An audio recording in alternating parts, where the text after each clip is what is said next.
Welcome back on the AM show, and we're going to cap off all the conversations we've had on the show today. Yes, again, on the political front. I hope you enjoyed our conversation with the members of Parliament for Anyaso Utuom and Cape Coast South. But now we have someone who wants to become a member of Parliament, and we were teasing him before we came on, asking him about why he even wanted to do this. Well, maybe I'll ask him when I get to him. He's vying for the governing NPP's parliamentary candidacy in Ningo Prampram. Some will say, of all places. Well, John Manche Akwete is in the studio. Good to have you back. Thank you, my brother. The brave NPP man who wants to unseat a certain Jata. Truthfully, you don't even need to be brave to want to unseat Jata because... But people from your side have tried and failed. They've tried and failed. In an election, one wins and one loses. Yes, but your people have tried and failed. It doesn't make the other the better option. Truth is... So are you saying, hold on, are you saying the people of Ningo Prampram don't know what is good for them, and so they've been selecting the wrong people? I can't say that they don't know what's good for them, but they're always faced with choices to make.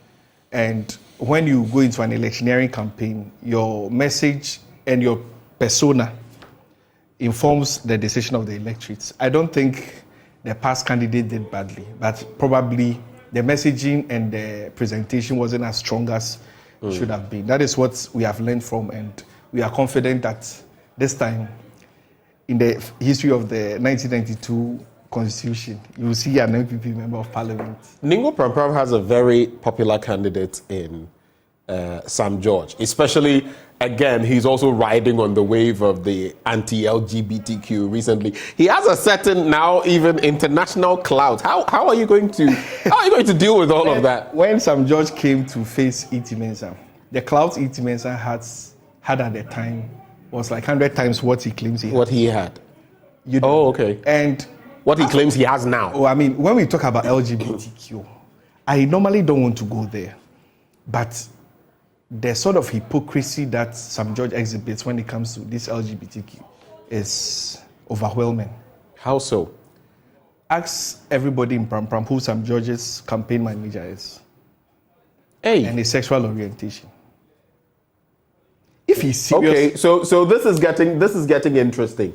The conversation right when I brought in LGBTQI and Sam George's bid, you are saying that Sam George is being a hypocrite, and that we should ask who his campaign manager is. Yes, and his sexual orientation. It's an open secret in the town of Prampram. Everybody knows it. So when you see a character like Sam George jumping from radio station, you know. But wait. What you've mentioned is a very crucial. It's a crucial matter, and it borders on someone's. Hold on. Yes. Someone's reputation, yes. Sexuality, and it's a tricky affair. You are sitting here saying you know that person's sexual orientation, and you are speaking about it. No, okay, you after I've left, send your reporters to Prampram. Okay, and make your own judgments after the interview. No, but you are making. We are not. But I'm telling you, I'm sitting on live television. I'm telling you that Sam George's hypocrisy is untold. How can you jump for your own personal person, a known gay in Prampram? So why would you deal with him first? Why would you find solution? Do you know what Sam George did? Tell me. Sam George knew he was losing the Ningo Prampram NDC primaries. Non-existent in the communities, very arrogant, not a likable person. So he had to find a way out. Do you know his main campaign message during his primaries was that his opponent was being sponsored by LGBT? Has he been able to prove that? I don't know about whether that was his main campaign. Waiting for him to come and use LGBT. But you're talking of a church elder in the Perez Chapel, and you are saying that he's an elder. You're asking whether he's an elder. I was an elder going around insulting people before. Let's not go there. This church, I don't want to get involved. But if you had a church, would you make Sam George an elder in your church? Hey. No, I'm asking you.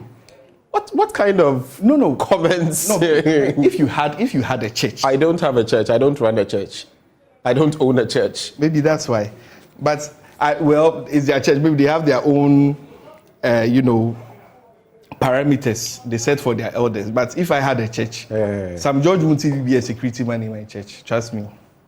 So what is your, now that you've already gone on this tangent? No, you brought it up. No. I'm trying to tell you. Now that you've already gone on this the LGBTQ is a very hypocritical. He should stop that. He should stop it. He should stop the hypocrisy. In fact, if you are talking about champions of LGBT, we are talking about people like Moses Fuamini, who started this way back. True. You get what I'm saying? The boxing. Yes. He was like, when we talk about LGBTQ in Ghana, he's the one we should be talking, not Sam George. Sam George, together with his cohorts, are the ones pushing this in Parliament. What were they pushing? They are the ones who actually tabled this petition and everything. They were making noise. The real people behind it, you the media won't give them that space. You won't give them the headline. So nobody, they are the ones who... But everyone who supported, who sponsored this bill has spoken, we've given that person audience. No, not as much as... In fact, I won't blame you because he would rather come and present himself as a champion. But I'm saying he should deal with his own home issues. How his campaign manager is an open... Everybody knows. So let me ask you, is this going to be your campaign strategy when you go toe-to-toe? No. If you get the nod. Yes. This is not... Is this going to be your campaign I don't have to go around and tell people that Sam George... They know. After the primaries, they got to know that he just used it as a political, because his campaign message during their primaries was that his opponent was using LGBT funds to fund his campaign. That's all. That's how come he won the primaries. But he can't use it against me. He won't even try because he knows I know what is going on. You hear what I'm saying? Oh, he won't try. Okay. I'll leave you and Sam George to thrash out those issues. I know he'll come after you, but that's no. He can't come after. Let me. But let me. Yes. He can't come after you? No, he can't. Sam George is a small boy to me. No. Sam George, let me tell you. Sam George is a dada, so far as I'm concerned. All the things is just shouting, but when it comes to real action, you won't see him. He knows what I can do. Go to Ningo Prampram. The same Sam George who was in Ayawaso West Wugon and even got assaulted is a dada, and... when they threw the slap, didn't you see his reaction? He vanished and came on Facebook and was saying he was shot 5 times. But on a more serious note... Yes. If you were Sam George as a member of Parliament, would you also get into fisticuffs with the other? But is that what you are saying? No, I'm saying it's childish for you to go there and even do that. As a member of Parliament, you go and stand in front of security to show that you are brave. He never knew that the guy could throw a point. Anyway. You get what I'm saying? So let's that's what Sam George, he's not a subject we should discuss on. It's all right. I mean, the thing is, Sam George isn't here to defend himself. One day you should invite, and maybe after our primaries. Definitely. So what we're going to do... You know what he's doing? Hold. Ben, let me say this. It's enough. What we're going to do is we're also going to give him ample opportunity. In fact, the same way we did the first time you came here and said he was a disaster. Yeah.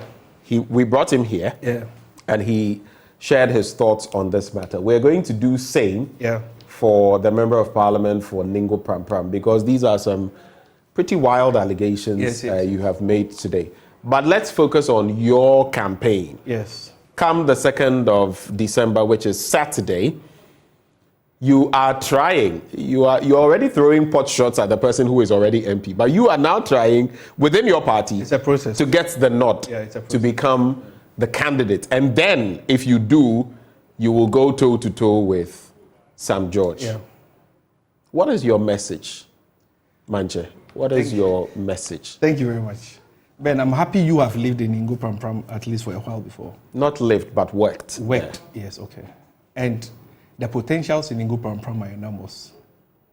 You know, the way Ghana is carved now, our political leaders become like fathers of our communities. They become change agents, and they become the people look up to, so far as their hopes and aspirations are concerned. It's rather unfortunate that for the past 20 years or so, Ningo Prampram has not had that figure that I'll compare to somebody like Afenyo Makin. When you see what Afenyo Makin or even Okojetua Ablakwa does in his constituency, Ben, are you not marveled yourself? The sort of passion, the care, deliberately looking for opportunities for the people. That is how communities develop these days. Before I came in, I was telling your production team that, in my opinion, MP should even bid up to 100,000 Ghana cedis, because the sort of commitments they have in their communities, you have no idea. I do. Oh yeah, It's a lot. I do. You do. Thank you for understanding. And I agree with you on this. So I don't know about the salary increment, though. Yes, it's something that has come up even recently. it's a fact you can't run away from. They do a lot. They are the weddings. They are fixing roads. They are building. But that, don't you think that will also be giving sort of legislating this beggarly attitude of people? I mean, someone told me once that someone was laying a foundation and came to him that, I'm laying a foundation. Of course, yes. Some are also help me. I mean, there are things that we also shouldn't give credence to that. I agree 100%. Some are just way over there, but some are also very important. You deal with constituents who have needs, okay? And sometimes you think it's been a burden on them, but truthfully, they don't have anywhere to go. Okay, so that point is made. So what are you bringing on board? Yes, I want to be the member of parliament who deliberately, the word is deliberately, seek opportunities for the people. One of the cardinal things I want to do is to transform TVET in Ningo Prampram. There are a lot of TVET practicing people in the community. We have tailors, masons, but they do it on a small scale. I want to put them together into unions where we'll be lobbying for big jobs and contracts for them. Want to turn Ningo into a fashion hub. When you're looking for one of the best seamstresses and tailors in Ghana, you should come to Ningo. I think it's a gift God has given to them, but for some reason they're unable to showcase it. Another one is sports. The sort of talents we have in Ningo Prampram, especially when it comes to football, is unmatched. I've begun talking to some agents across the country, across the world, to see how we can help these young people get contracts to play outside. What this does is that it opens opportunity for other young people to also emulate. When I was in school in Old Ningo, we had a guy called Boy. I can tell you on authority that boy is a better player than Messi and Ronaldo put together. When he picks the ball, he has to release it, but nobody takes the ball from him. But today, the last time I saw him, I was chatting with him, because nobody helped. At that time, we had a member of parliament who was also the Minister for Youth and Sports. I want to use sports as a tool to bring development to Ningo Prampram. The other one is that, Ben, if you're a member of parliament... So we have to go. This will be your final point then. Yes. Anytime I come here, you try cutting me. No, actually, it's the time. If you look at the time, you see that we actually have to wrap the show. Right, that's right. But one last thing is that when you become a member of parliament, it's a privileged position you occupy. You must use it judiciously to the benefit of the people. The roads in Ningo Prampram, Ben, they are a worry to me. I can't promise that I'm going to fix all the roads, but I will put my legs on the ground, make sure that I lobby whoever the minister is to see to our roads in Ningo Prampram. And you think the sitting MP hasn't tried that? The last time he came here, do you know the sort of work that is done behind the scenes to get roads done? I think, have you seen the bridge? The Dawenya bridge, that bridge. Yes. Have you seen the state of it? Yeah, do you know how much action has been brought just to fix that? And it's still not happened. Yes. So it's easier said than done to come and say you will lobby Minister A or B. That's what I'm saying, that action is not organizing langars and threatening the president's convoy. Do you get what I'm saying? That's what Sam George and Kowa said. What you do is to lobby. We are 276 constituencies. Every community has needs when it comes to roads. You don't go and threaten the minister and the president, and you think they will heed to your calls and come and fix the roads. As I speak with you, there's a bridge close to Dawenya. When you are getting to the railway line, it has some issues. Tomorrow, I'm taking welders there to survey, and we are going to fix that problem. That's what MPs do in their own small way. Not lamenting and shouting. If you ask Sam George what he has done with this common fund, there's nothing to point out. Apart from sharing hand sanitizer during the 2020 election. Here it comes. Well, so when Sam George comes, we'll find out whether all you are saying, what his perspective is on all of these matters. But thank you very much, John Manche Akwete. He is vying on the ticket of the governing New Patriotic Party. He's not even there yet. On the 2nd of December, he wants to get the nod from the NPP to become the parliamentary candidate for Ningo Prampram. And then he just might, if he gets the nod, go toe-to-toe with Sam Jatta George. Like I said, we'll also give the other side the opportunity to reflect what their thoughts are on some of these matters that have been mentioned. Ben, but John Manche Akwete is the one who joined us. I was because of time. I was going to ask you about that incident on the back of the dam. Exactly. So we are with them, and from here I'm moving back straight to the constituency to see how we can, bring aid to them. We started already, but we'll continue and make sure. What aid are you taking to them? Oh, we are all the relief items you can think about. We're working with NADMO to make sure mattresses. You're working with NADMO? NADMO, yes. To make sure.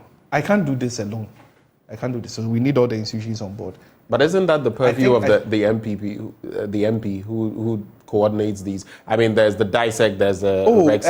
Truthfully, I heard he was there yesterday. As to what he wants to do there, I don't know. But I heard for the first time he had shown some, and that's very good. He was there yesterday. But I'm also appealing to your viewers. If anybody has help, they can bring them to you so that we get it to our people in Ningo Prampram. But the major John Manche Akwete, and thank you. Make sure thank you for joining the conversation. John Manche Akwete hopes to become the NDC's parliamentary candidate in Ningo Prampram, and the MPP's parliamentary candidate in Ningo Prampram, and then to unseat Sam Jata George of the NDC. Well, that's all time will allow us to do. We've even gone past what we would ordinarily do.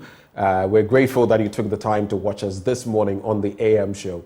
We'll be back tomorrow with a lot more. But up next on this network, we're independent, fearless, and credible. We'll be serving you Joy News Desk. Stay for that.